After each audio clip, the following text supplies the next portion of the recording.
Call Me By Your Name is my favorite film of all time. This is not only because of how masterful of a film it is, but also because it holds a special place in my heart.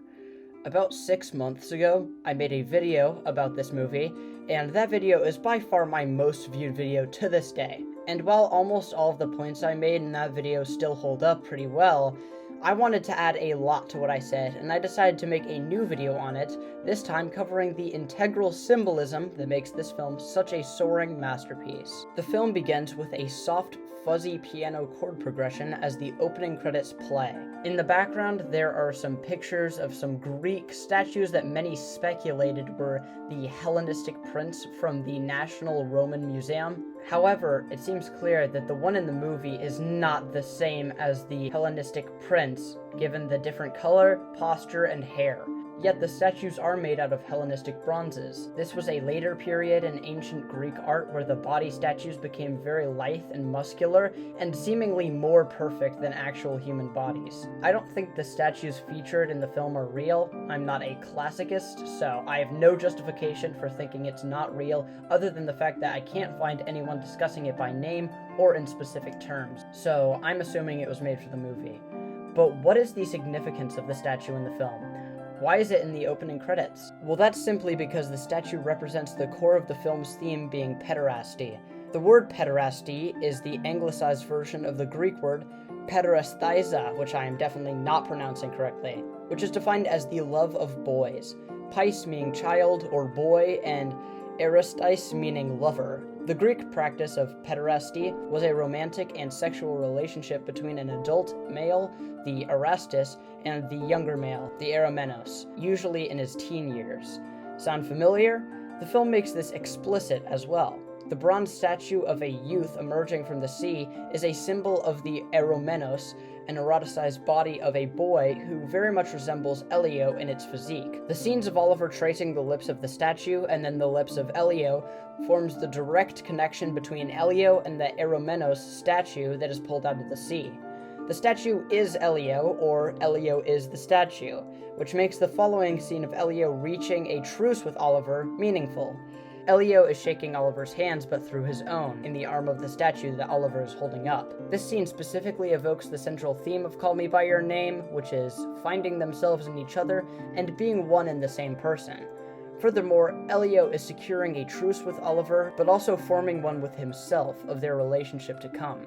Music is a central motif in the film, as Elio is a prodigious student of music, both interpreting compositions on the piano and guitar, as well as writing his own. He has a deep love for music, and his playing is one of the gateways through which Oliver begins interacting with him, that being the scene where Elio confidently plays a piece he had been working on for Oliver. The score of the film, handpicked by director Luca Guadagnino, is a compilation of frenzied and dissonant contemporary piano compositions that underscore the intense and unpredictable feelings between the two men.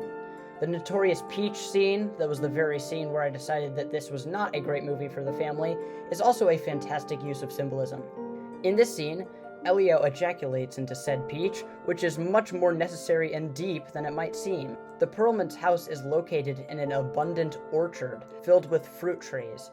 The scene symbolizes Elio's sexuality, messy but sweet, given the fact that he feels so impassioned by his love and desire for Oliver, as well as the forbidden and at the time looked down upon quality of his homosexuality. He is corrupted by his desire, like Adam and Eve in the Garden of Eden, and he follows his body's impulses wherever they take him. Another sudden change in Elio occurs about halfway through the film, involving the Star of David. Throughout the film, Oliver wears a Star of David necklace representing his loyalty to his Jewish faith.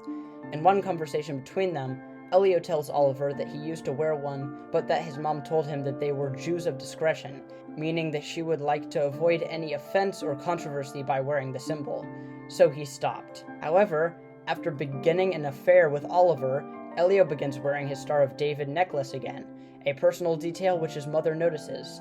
Him suddenly wearing the necklace again less represents Elio's investment in his faith and culture, but more his growing investment in Oliver, a more outwardly Jewish man whom he loves. Yet after they embark on an affair, Elio frets about it ending and asks Oliver to leave behind the shirt he was wearing when he first arrived at the house as a memento. Oliver agrees, and on the day he leaves for Rome, he hangs the shirt at the bottom of Elio's bed. The shirt represents the love shared between the two men, and the fact that while having the affair, the two of them have to some extent merged their identities, which has been tackled several times in the film. On top of its gorgeous cinematography, stellar acting, and concise script, Call Me By Your Name has so many layers, and every rewatch gives you something new. Thank you all so much for watching, and I will see you in the next one.